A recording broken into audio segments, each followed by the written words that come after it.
قررت انسخ قناه يوتيوب اجنبيه بتعمل افلام بالذكاء الاصطناعي وبتعمل اسبوعيا مش اقل من نص مليون مشاهده، يعني حرفيا $4000. عشان كده قررت احاول اعمل افلام اجنبي سينمائيه بالذكاء الاصطناعي واشوف النتيجه هتكون عامله ازاي. والفيلم الكامل اللي انت شايفه ده اصلا معمول بالذكاء الاصطناعي بدون بقى كاميرات ولا حتى ممثلين ولا ميزانيه ب $10 مليون بادوات خاصه بالذكاء الاصطناعي بس. فهل فعلا اقدر اعمل فيلم هوليوود بالذكاء الاصطناعي ولا لا؟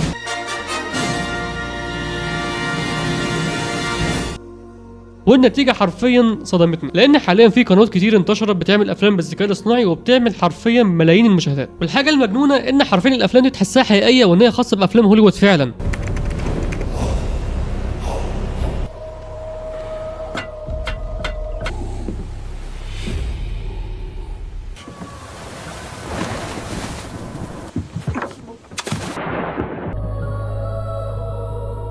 فقررت اختبر حاجه معينه، وهي هل ممكن انسان واحد بس يقدر يعمل نفس الكلام ده بالظبط ويقوم بقى بدور المخرج والمنتج والممثل وحتى كمان المونتير واكتر من 150 وظيفه. الناس حرفيا بتقعد يمكن اكتر من سنه عشان تعمل فيلم واحد بس. والاهم، هل اقدر اعملها مجانا؟ فيلا بينا نشوف. التحدي كان بسيط، 7 ايام اعمل فيهم فيلم بالذكاء الاصطناعي. والقواعد كانت اني اعمل سكريبت كامل بالذكاء الاصطناعي، وبعد كده اعمل الصور السينمائيه واحول الصور دي لفيديوهات، واخيرا اعمل المونتاج ده كله عشان احولها لفيلم. فالموضوع سهل صح؟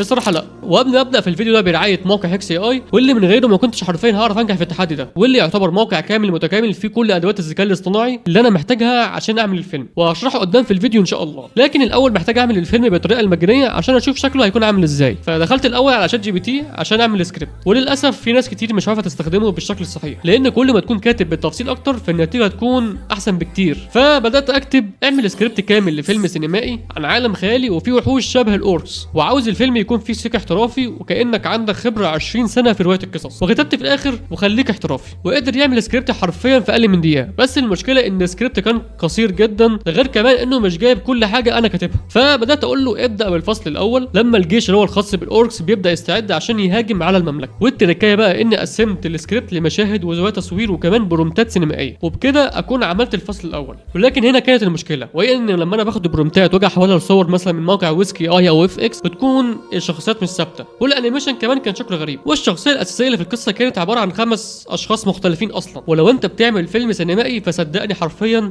ثبات الشخصيات دي اهم حاجه في الفيلم. فكنت محتاج حل افضل. وبغض النظر مثلا ان لو انا حولت الصور لفيديو من موقع زي جروك مثلا، برضك النتيجه مش هتكون احترافيه. وهنا بقى يجي دور موقع هيكس اي اي، لانه مش بس يقدر يحل ثبات الشخصيه وثبات المشاهد، ده كمان يقدر يربط فريم المشاهد ببعض عشان يبقى الفيلم تحسه مش مقصوص، تحسه كله جزء واحد. واقدر استعمل فيه كل الخطوات لعمل الفيلم، بدايه من عمل سكريبت باحدث موديل من شات جي بي تي الى عمل الصور بموديل نانو بنانا برو، وكمان تحويل الصور لفيديو من كل ادوات الذكاء الاصطناعي زي مثلا كلينج اي اي وسيدنس 1.5 او 2.0 وكل الادوات الموجوده لتحويل الصور لفيديو. فبدات اعمل سكريبت تاني ولكن بشكل احترافي اكتر، لان انا بستخدم شات جي بي تي المدفوع. وبعد كده بقى جيت لاهم خطوه وهي عمل الصور. فدخلت على تحويل الكلام لصور واخترت موديل نانو بنانا برو، ولما جيت حطيت البرومت كانت دي النتيجه. وكمان قدرت احل ثبات الشخصيه بان احط الصوره اللي انا عملتها وبعد كده اضيف اقول له اعمل المشهد اللي بعده مع انك تحافظ على ثبات الشخصيه. وبكده حرفيا كل الصور اللي بعدها تكون فيها نفس الشخصيه بنفس المنظر ونفس كل حاجه حرفيا يعني. وبدات اعمل كل الصور وحطيتها في ملف جاهز عشان ابدا بقى اعمل الخطوه اللي بعدها، الا وهي عمل الفيديوهات. وهنا الصراحه كان عندي اكتر من طريقه احترافيه لعمل الفيديوهات، يا اما مثلا احول الصور لفيديو عادي من اي اداه موجوده في الموقع،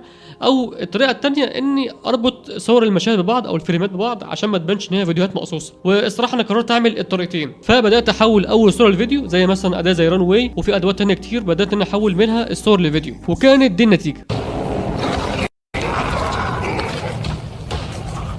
وبص بقى الجزئيه دي حرفيا محتاجه فن وابداع. يعني قررت ان انا اتخيل شكل الفيلم هيكون عامل ازاي، وبدات اعمله بنفس الطريقه. ولو مثلا في مشهد مش موجود فبخش تاني على شات جي بي تي المدفوع اللي موجود في موقع هيكس اي اي عشان يعمل لي البرومت، وساعتها اعمل المشهد واضيفه كمان مع باقي الفيديوهات. وقعدت حرفيا طول اليوم بعمل في الصور والفيديوهات، وكمان كنت بتفرج على افلام من نفس الستايل عشان افهم الفكره بتكون عامله ازاي. واخيرا بعد ما خلصت دخلت على كاب كات عشان بقى احط المشاهد ورا بعض، وكده كده انا عارف كل المشاهد لان انا عامل كل الفيديوهات. وفي الاخر عملت اكسبورت وكانت دي النتيجه.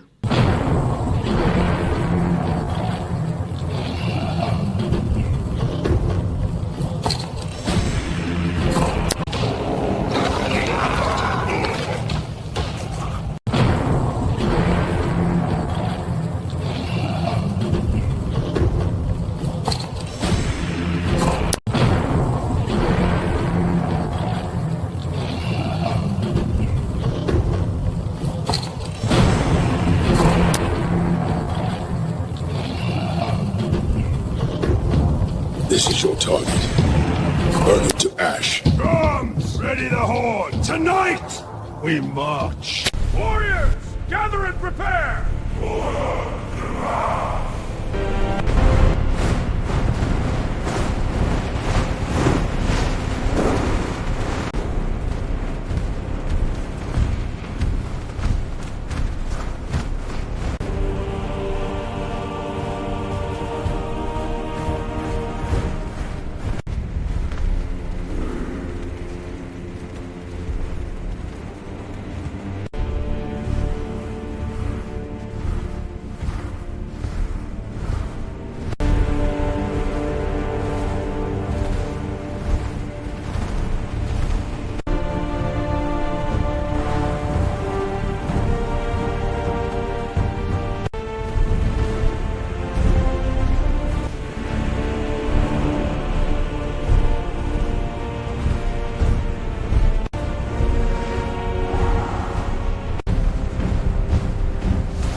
The orcs press from without. We must cut the roads. Aye, and the walls. The gates as well. It is our only hope.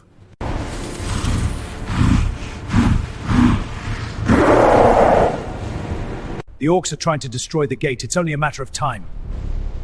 We don't know what to do now, my lord. The final solution is to tell all kingdoms to help us and send them letters as soon as possible. Everyone, make the letters fast so we can send them to all kingdoms. This is our last hope. The birds carry letters. Watch their flight. I see them, my lord. The messages arrive.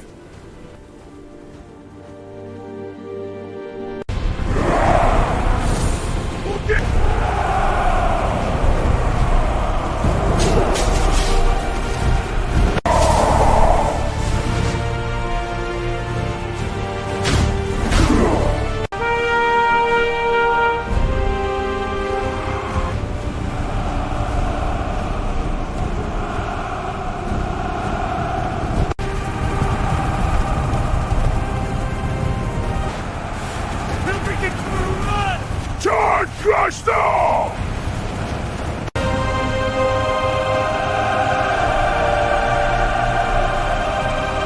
فايه رايك في النتيجه دي؟ وهل فعلا فيديو احترافي ولا لا؟ فاكتب لي في تعليق كمان ايه رايك ان انا اعمل بدل الفيلم مثلا ما يكون 3 دقايق ان انا اعمله نص ساعه، ورابط موقع هيكس اي اي هتلاقيه في الوصف عشان تخش ان شاء الله تعمل نفس النتيجه. ويا رب الفيديو كان عجبكم، وما تنساش اللايك والاشتراك، وشكرا على المشاهده وسلام.